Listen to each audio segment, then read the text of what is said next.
Alright, Polaroid. If you think about it, this movie does not make sense because it counters itself.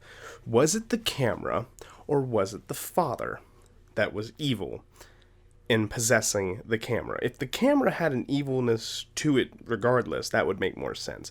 If it was the father, why does taking the father's pick? You know what? I'm getting ahead of myself. We'll explore this one step at a time. This movie, which came out in 2018 first in Brazil, is extremely basic. It is a basic movie. Not to say it's bad, it just doesn't have a spark that really grasps your attention. One thing that I noticed about the movie is that it does not really take the time to explore alternative paths with the creature, but it wants to give you backstory on the characters, which is irrelevant because it tries to expand on characters that are going to die soon. In the beginning, the first 6 or 7 minutes were wasted. We never explore that character again. That family's character and past is never explored again. It just shows a death. Not necessarily a bad thing, to be honest. We can do that in horror. That's what makes horror great. The problem with it is that it took so long, and what it implied was that the camera itself was evil, with evilness attached, with a thing attached to it. Think of it like a planetary system, right? You have the evil camera, and then something evil circling it. But what we find out later in the film is that it was a man with a normal camera, and then he possessed it, implying that the father, the guy, is the thing that makes the camera evil. So, what explains the other properties around it? It makes no sense. I understand that if you if you took like a dick pic with this camera, would it like just slaughter your dick? Like, would it just slaughter you? What happens? I don't understand. I don't know who takes nudes with a Polaroid of yourself and then just mails it to people. Please don't do that. Use your phone. And I don't even take nudes. Why am I giving people dick pic advice? For the record, if you take like a wider lens range from an angle, it makes it bigger. But, more to the point. What was my point? What was I saying? Oh, right. If you take a camera that is evil, or an object that is evil, it doesn't have to be a camera, obviously, and you take it and you put something with it, that is now a more evil item.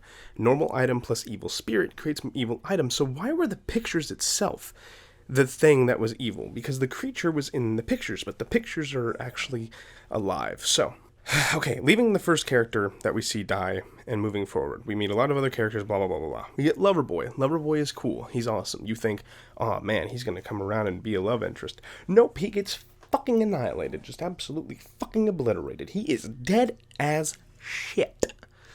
Dead as shit. Which is fine. I applaud this movie for that. I am so sick and tired of the, oh man, I really care about you. Oh, I really love you. Oh, I'm gonna make it. Nah, I fucking ended that shit right away. I loved it for that. I love that movie for that. But also, our main character is gay. So, not really touched on in the terms of like her romantic interests, but it is mentioned in a scene that I will list where it says that she's not into guys. Besides, Connor will be there.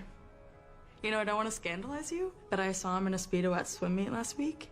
A+. Oh my god, you don't even like guys. Hey, a good butt's a good butt. Well, now all I'm thinking about is his butt. Uh-huh, as you should be. See? Told you. So, you got the camera, and she's taking pictures of everybody, blah, blah, blah, blah, blah, and they start dropping. This guy, dead. This girl, dead. This girl, hanging around, but dead. But before that, they're trying to burn the picture. Not a good idea. She's dead. This guy, bam, try to stab the picture. Boom, right in the hand, nothing. And then he's, yeah, you got it, dead.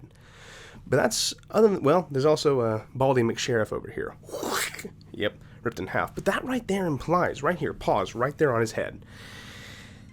That implies that the picture itself is evil, because later, to beat this thing, they take a picture of the demon itself, and then crush the picture of the demon in her handy jabber grabber thing. Most call them just hands, but I'm a little bit buzzed right now. She just crushes him, implying that the power is in the camera and the photograph, not in him. Now, if you're passing around and you haven't watched this movie, or if you've just tuned in and skipped ahead to where I actually get to the good part because my title is most likely something completely stupid, And my thumbnail's probably stupid too. I can already tell future me hates me. If you are here and you've heard me describe the movie up to this point, you might be thinking, wait, didn't R.L. Stine do this? Wasn't this Say Cheese and Die and Say Cheese and Die Again? And you would be correct. In Say Cheese and Die Again, the books cover a camera that was... Okay, so this is kind of weird. The camera would show what was going to happen because the camera would put a curse on whoever it took a picture of, or whatever it took a picture of. So one scene it took a picture of a car, and then the car appeared totaled in the picture because then it got into a car wreck. Then there was a picture of a girl, and she wasn't in the picture, and then she just disappeared.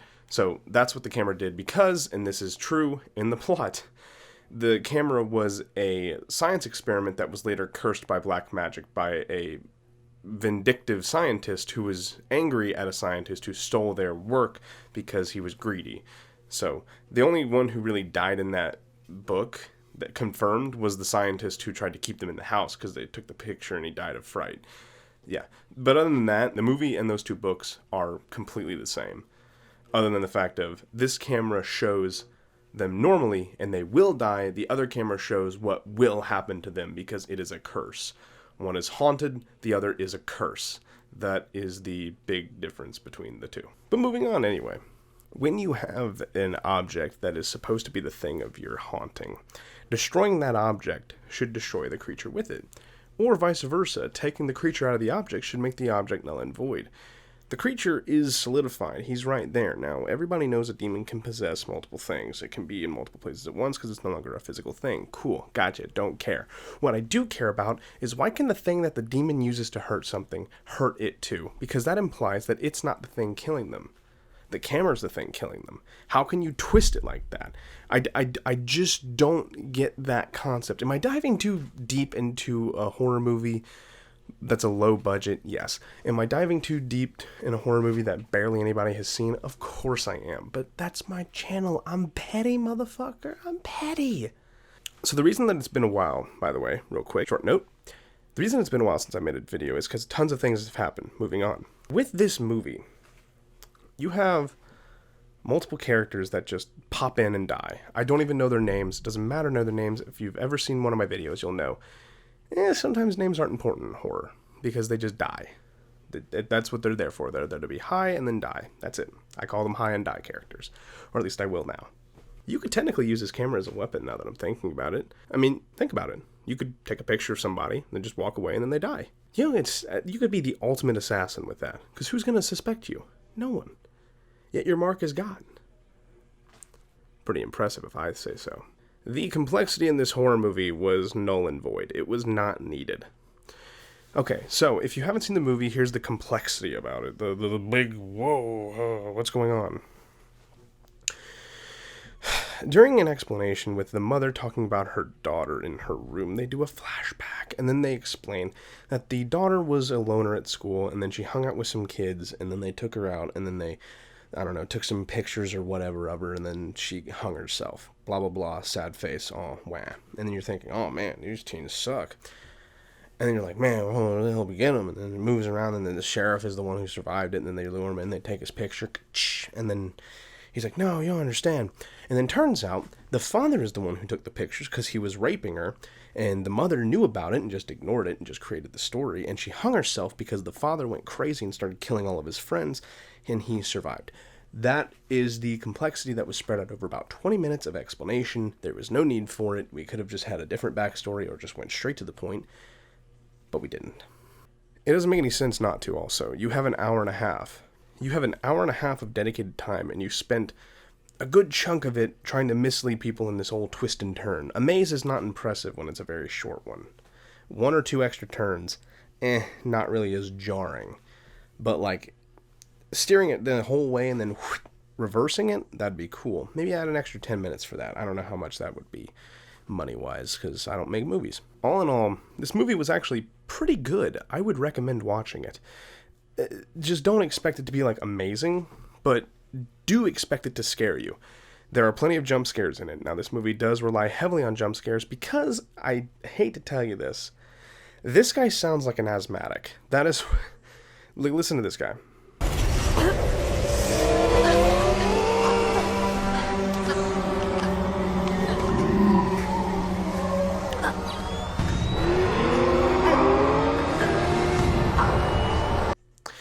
yeah, if you ever see, the thing is, when I record videos, I have asthma, and I will delete the parts where I can't breathe, because sometimes you hear me going,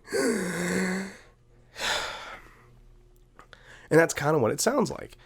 And I try to eliminate that from my videos, and sometimes you hear it, and I apologize for that. I'm sorry that I was born with inferior lungs, but whatever.